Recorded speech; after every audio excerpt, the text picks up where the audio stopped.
Aujourd'hui, je voulais échanger avec vous à propos de la sécurisation de l'annexe lorsqu'on est en longue route, en grand voyage, que ce soit sur un tour de l'Atlantique ou sur un tour du monde. Dans cette vidéo, on va parler de chaînes, de cadenas, d'annexes, on va parler de pontons, on va parler de dispositifs et de la notion de vol, la notion de risque et la manière dont nous, sur Ikigai, on gère ce risque.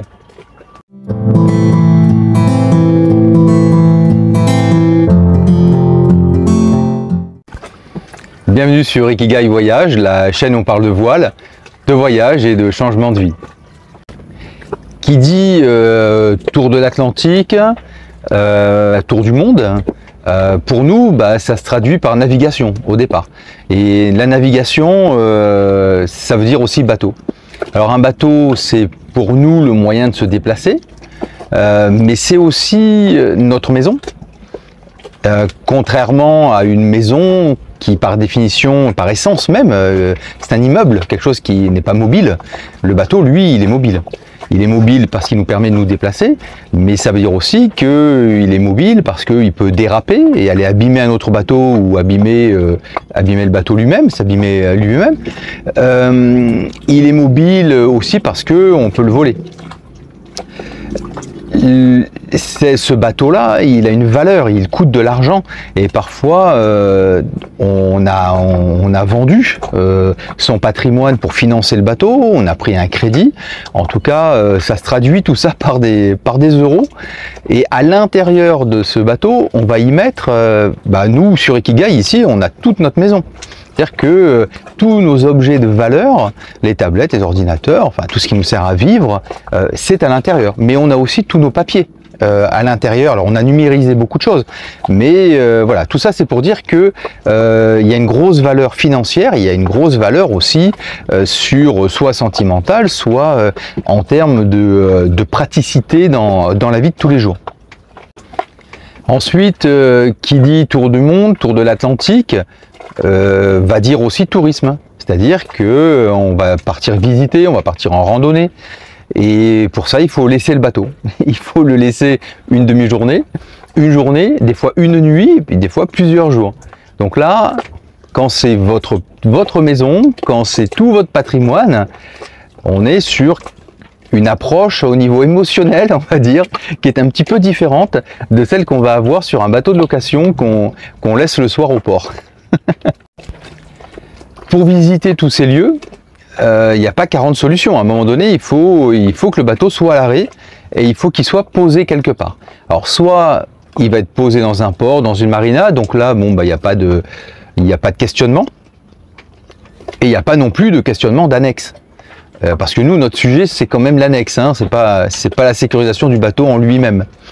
La question, elle se pose quand on est au mouillage. Voilà, parce que quand on est au mouillage, le bateau en lui-même, il va être relié au fond par notre dispositif de mouillage, ça veut dire l'ancre, la chaîne, le câbleau, mais ça on l'a déjà vu sur une autre vidéo. Donc il faut avoir confiance dans son dispositif de mouillage et confiance dans sa manœuvre de mouillage. C'est-à-dire que lorsqu'on a fait sa manœuvre et que tout le dispositif est installé, il faut qu'on soit sûr que ça tienne, même si le vent se lève, et même si le vent se lève lorsqu'on n'est pas sur le bateau. Alors après, il y a notre sujet, c'est le sujet de l'annexe. Parce que l'annexe, c'est un pont entre le bateau et la terre. Et pour nous, c'est quelque chose qui va nous relier à la terre. C'est un peu comme une voiture pour les terriens. Et c'est quelque chose qui est indispensable quand on est au mouillage. Alors pour l'anecdote, lorsqu'on était aux Baléares, à Majorque, donc on était à Solaire, et à Solaire, on décide de partir sur Ibiza et de faire la navigation de nuit. Donc on s'est dit avec Moufida, tiens, on va aller boire un café à terre avant de partir. Donc il était 18 h et on voulait partir vers 19 h. On va boire le café, tout était prêt au bateau, il n'y avait plus qu'à monter l'annexe sur les bossoirs. Et lorsqu'on monte dans l'annexe, j'entends un léger pshhh, et je me dis tiens ça, c'est pas normal. Et je regarde un petit peu les coutures sur les boudins et en soulevant une couture, j'entends un pshhh beaucoup plus fort. Donc là, on a mis les gaz à fond, on est rentré directement sur le bateau, on a enlevé le moteur, on a mis l'annexe sur les bossoirs et elle n'a fait que se dégonfler, se dégonfler, se dégonfler. Tant et si bien qu'une fois arrivé à Ibiza, on voulait nous aller au mouillage à Ibiza. Simplement, plus d'annexe, ça veut dire plus de connexion avec la terre. Ça veut dire aussi pas pouvoir faire d'habitaillement. Ça veut dire également ne pas pouvoir faire de gasoil pour la future traversée qui nous emmenait sur Carthagène. Et donc être limité aussi dans les manœuvres de port. Et ça veut dire aussi aucune visite.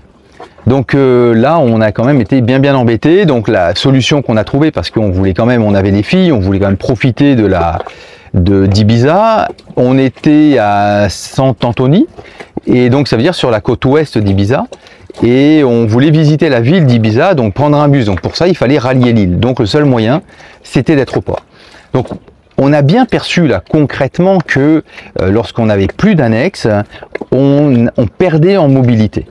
Et on n'était pas prisonnier du bateau, parce qu'on peut toujours nager, mais voilà, on avait quand même une mobilité qui était extrêmement réduite. La décision qu'on a prise à ce moment-là, c'était de... Alors déjà, on ne pouvait pas la faire réparer. On s'est beaucoup questionné, mais ça a fait l'objet d'une vidéo sur on la répare pas, qu'est-ce qu'on fait, on en achète une autre ou pas. Et donc, à l'issue de ça, on s'est dit de toute façon, il nous faut un moyen alternatif que l'annexe, à l'annexe pour rejoindre la terre.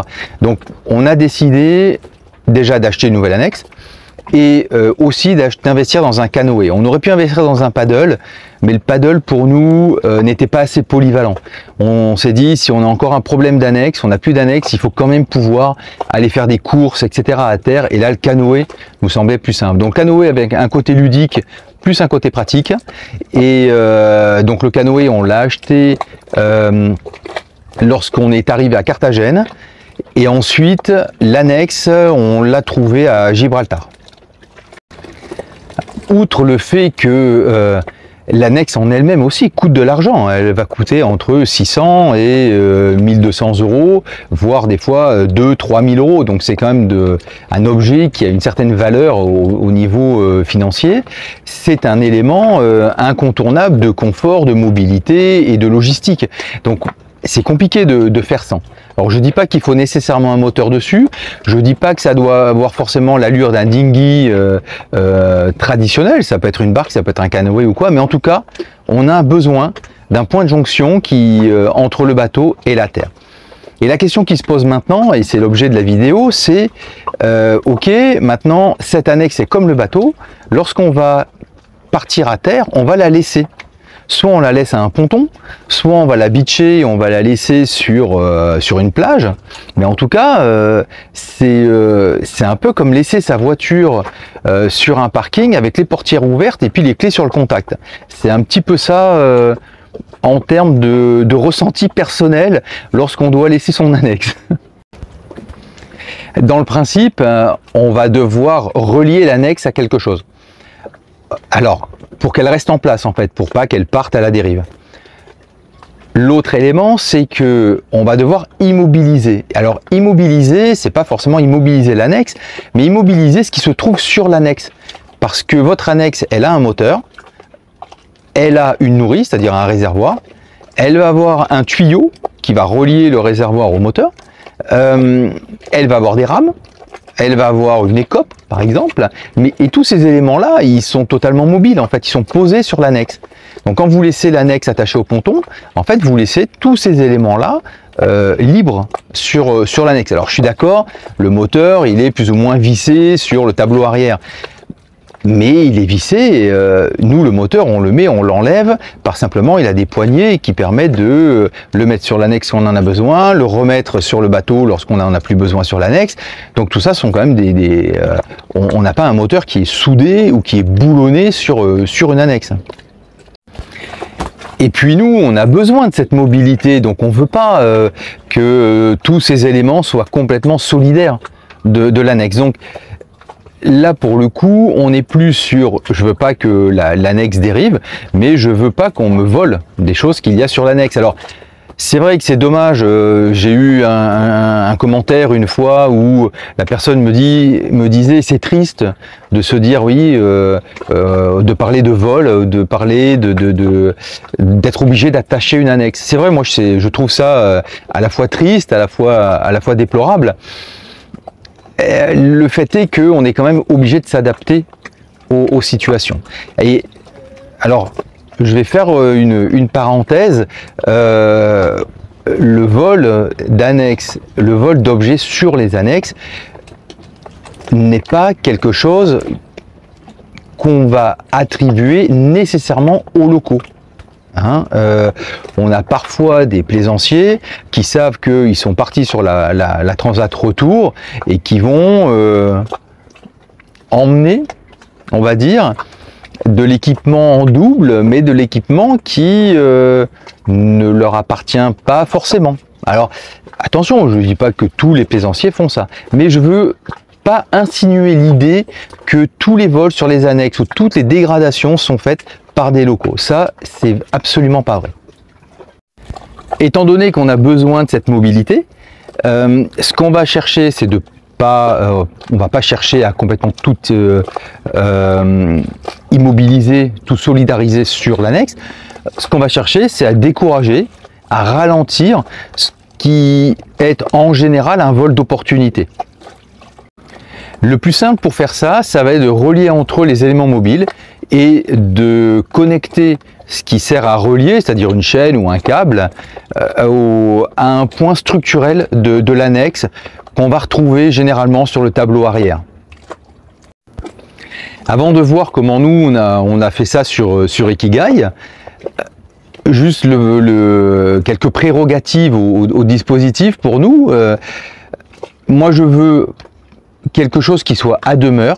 Donc comme pour la retenue de baume, je veux pas quelque chose que je monte et que je démonte, parce que encore plus que pour la retenue de baume, l'annexe on s'en sert tous les jours, on s'en sert des fois 2 fois, 3 fois dans la journée. Si à chaque fois il faut charger, décharger tout le matériel, ça devient très très rapidement lassant. Déjà que de mettre et d'enlever le moteur sur l'annexe, on a un peu la flemme quand même, parce que voilà, c'est pas que ça prend du temps, c'est que c'est embêtant.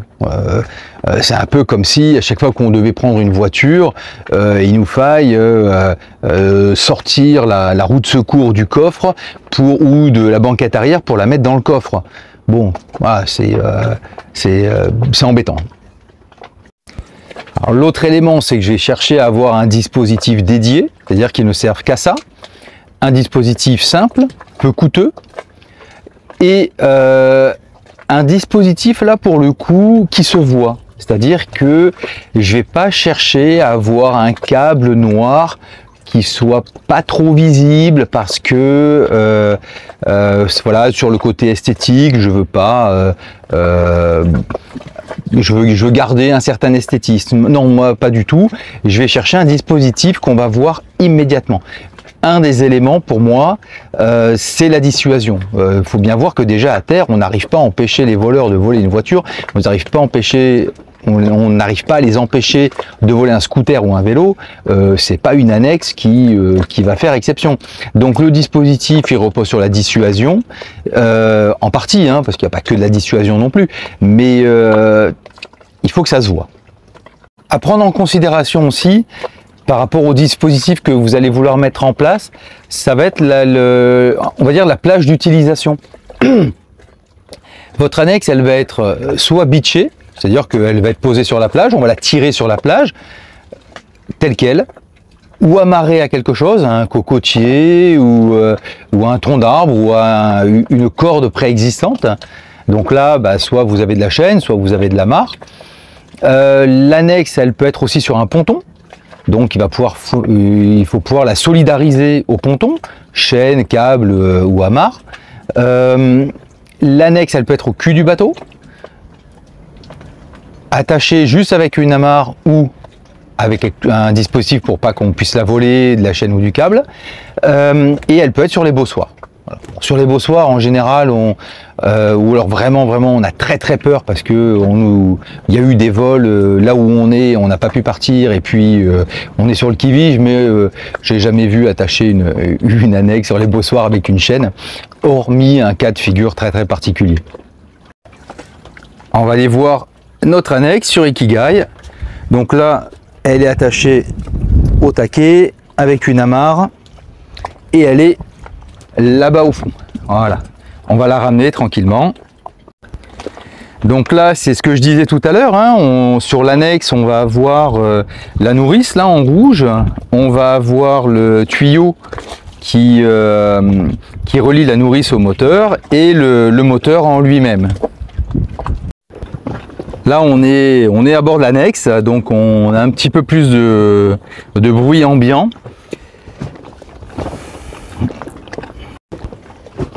Alors, ce qu'on fait sur Ikigai, c'est que nous, on a une chaîne de 6 qui court là tout le long, qui va à l'arrière. Cette chaîne, on la prend dans le tableau arrière, on prend la nourrice dans la poignée et on vient relier tout ça avec un cadenas sur le moteur. Donc là, ça veut dire que cette chaîne, elle va solidariser le moteur au tableau et la nourrice au tableau également. Ensuite, comme elle court là-bas, elle passe par l'anneau ici et ensuite elle va aller se relier à un ponton ou autre. Alors nous, ce qu'on a mis, c'est qu'on a mis des tuyaux d'arrosage comme ça pour protéger ici. Et puis un deuxième tuyau ici pour protéger le barreau de l'échelle lorsque le soir on l'attache au barreau.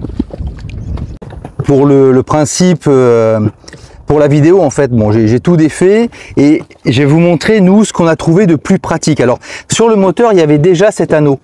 Bon, s'il n'y avait pas eu cet anneau, j'aurais percé le tableau pour mettre un gros anneau comme ça.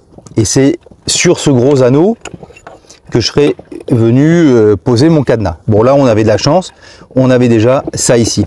Donc ce que je fais, c'est que je fais passer ma chaîne le long du canot, je la passe derrière le tableau arrière.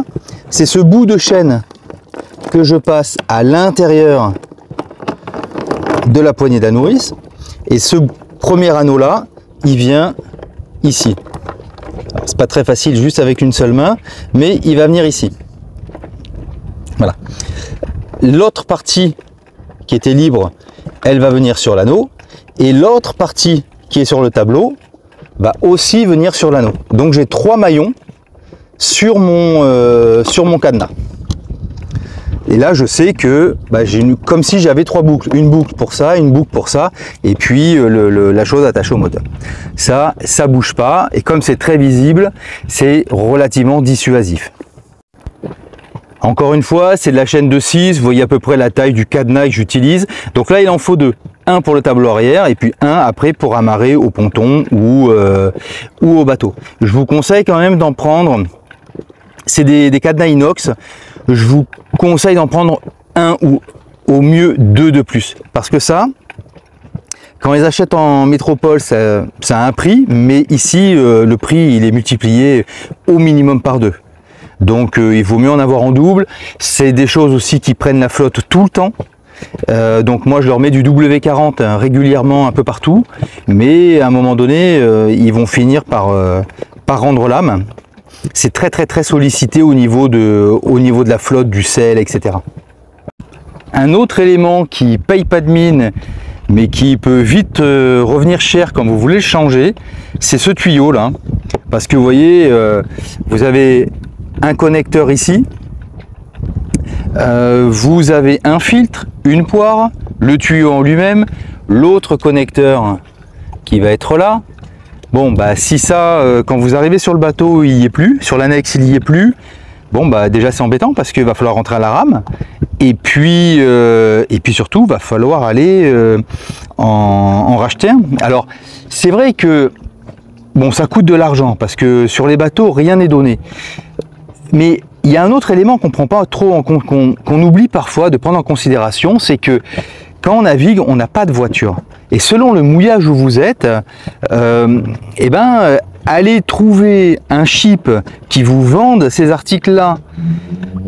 Et il faut forcément une voiture. Donc, non seulement ça vous coûte de l'argent, mais en termes de temps, en termes de logistique, c'est aussi relativement coûteux. Nous, ce qu'on fait sur Ikigai, c'est que si c'est pour aller acheter le pain, boire un café, qu'on est vraiment à côté de l'annexe ou qu'on l'a en visuel, le tuyau, on le laisse. Mais par contre, quand on part une demi-journée ou autre, le tuyau, on le prend avec nous. Alors, quand vous allez le prendre avec vous, ce tuyau, vous allez rapidement vous apercevoir que le sac dans lequel vous allez le mettre, il va puer l'essence. Voilà. Nous, on le roule, on l'essuie, on le met dans une petite poche plastique, une deuxième poche plastique, une troisième. On le pose dans un sac, on ouvre le sac, c'est comme si vous mettiez le nez au-dessus d'un réservoir. Donc c'est peut-être pas mal. On n'a pas encore trouvé la solution, nous, sur Ikigai, parce qu'on ne veut pas non plus, quand on part balader, se trimballer avec une dizaine de sacs, mais peut-être avoir une sorte de sac qui a une poche, un peu comme en filet, dans laquelle on pourrait le mettre. Alors ça se fait avec les sacs à dos. Moufida, elle a un petit sac à dos, lorsqu'elle le prend quand on va balader, bon bah nous, c'est dans le filet extérieur qu'on met ça. Moi, j'ai un sac étanche. Quand je le mets dans le sac étanche, franchement, ça sent mauvais. Alors si on trouve un sac étanche qui peut avoir une sorte de petit filet ou une poche qu'on va dédier à ça, c'est quand même pas mal. Donc le dispositif à l'œuvre, donc là-bas tout est solidaire, donc on ne peut rien enlever. La chaîne qui part sur le côté pour éviter qu'on marche dessus quand on monte dans le dinghy. Là, elle est passée dans un anneau. Donc elle est dessous, elle est protégée, le dinghy est protégé par le tuyau d'arrosage. Et la chaîne s'en va s'attraper au barreau là-bas, qui lui aussi est protégé. Alors l'avantage de ce tuyau, c'est comme il est beaucoup plus gros. Il est plus gros que la chaîne. Du coup, quand je veux le faire glisser le long de la chaîne, c'est très facile. Ce qui fait que là, il est tout au bout de la chaîne pour l'attacher au barreau. Mais quand je suis au ponton, je le fais glisser, puis j'attache que la chaîne au niveau du ponton. Un autre élément à solidariser, ce sont les rames. Alors, un jour on est arrivé, on est revenu, un soir on est revenu au ponton, on a pris le dinghy, on est rentré au bateau. Le lendemain matin, je regarde le dinghy et puis je m'aperçois qu'il y avait un truc bizarre quoi, sur le dinghy. Et il me manquait une rame. Et l'autre était pas loin de partir aussi. Alors, je sais pas moi si ce sont les vibrations au fur et à mesure qui ont fait que la rame allait tomber, si c'est quelqu'un qui l'a dévissé ou quoi. Le système sur les dames de nage est solidarisé avec ce genre de bouchon qu'on va avoir au-dessus là. Je vais la décaler. Qu'on va avoir ici. Donc, quand je suis arrivé, le bouchon était parti, la rame n'existait plus, et sur ce côté-là, il restait presque plus rien. Donc, ce que j'ai fait, pour pas que ça m'arrive à nouveau, c'est que là, sur la rame, j'y ai mis un écrou frein. Encore une fois, la plupart des vols, ce sont des vols d'opportunité. C'est-à-dire que la personne, je sais pas, elle a besoin d'une rame, je sais pas pourquoi faire, peut-être qu'elle en a perdu une et qu'elle va en récupérer une autre à bon marché. Si celle-là est juste à côté de son dinghy, c'est vite fait de la dévisser et de la récupérer. Bon là, avec un écrou frein, si vous n'avez pas la clé qui va avec, je peux vous dire que vous ne le desserrez pas à la main. Ça veut dire aussi que cette rame-là, elle est en un seul tenant. Et là-bas, les pales, je les ai vissées avec une petite vis pour pas non plus qu'on puisse l'enlever facilement. Nous, ce qu'on veut en fait, c'est enlever la possibilité d'un vol d'opportunité. À terre, c'est après tout est, on peut tout casser. Moi, je vois des personnes qui n'ont pas de chaîne, qui ont des câbleaux. Prenez un coupe-boulon, même la chaîne de 6 avec un coupe-boulon, elle va être coupée comme du beurre. Cacher un petit coupe-boulon sous un blouson, c'est faisable.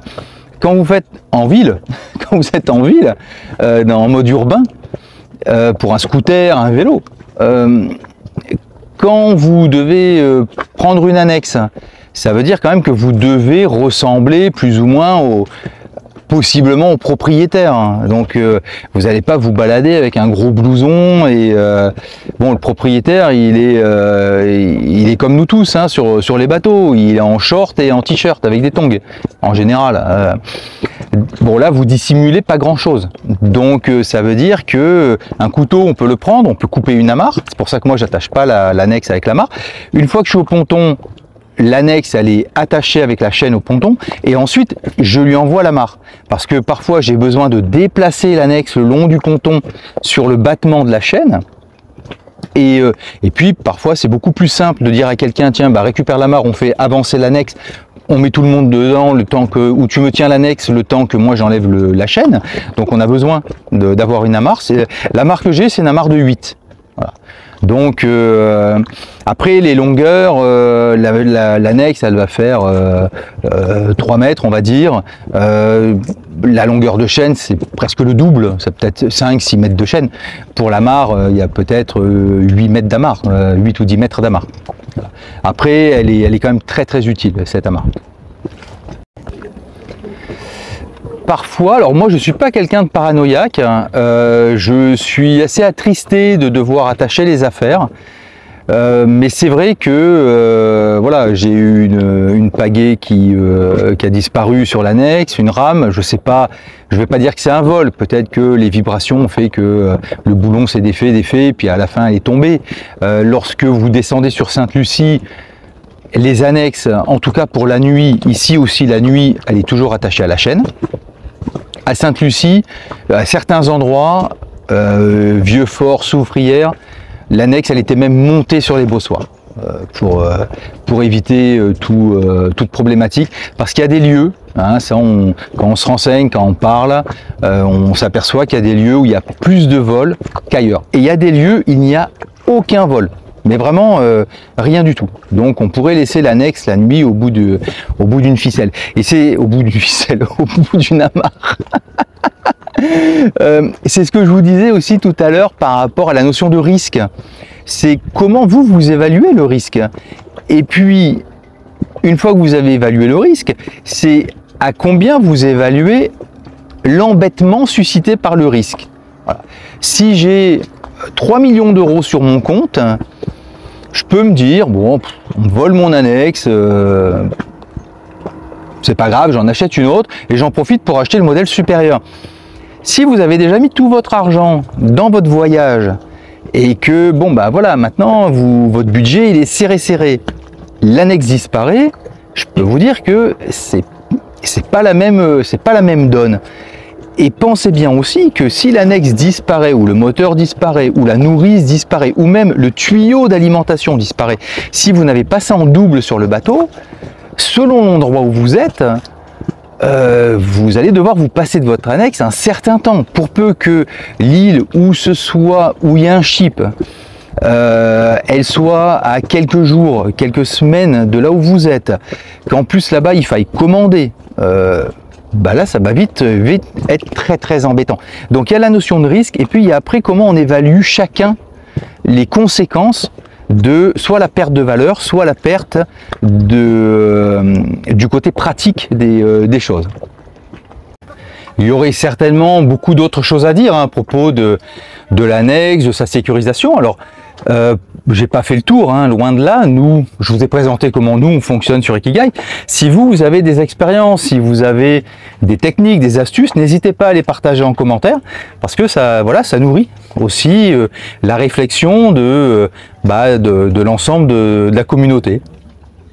Si cette vidéo vous a plu, si elle vous a intéressé, pensez à la liker, pensez à la partager et à vous abonner. Et moi je vous dis à bientôt pour une prochaine vidéo.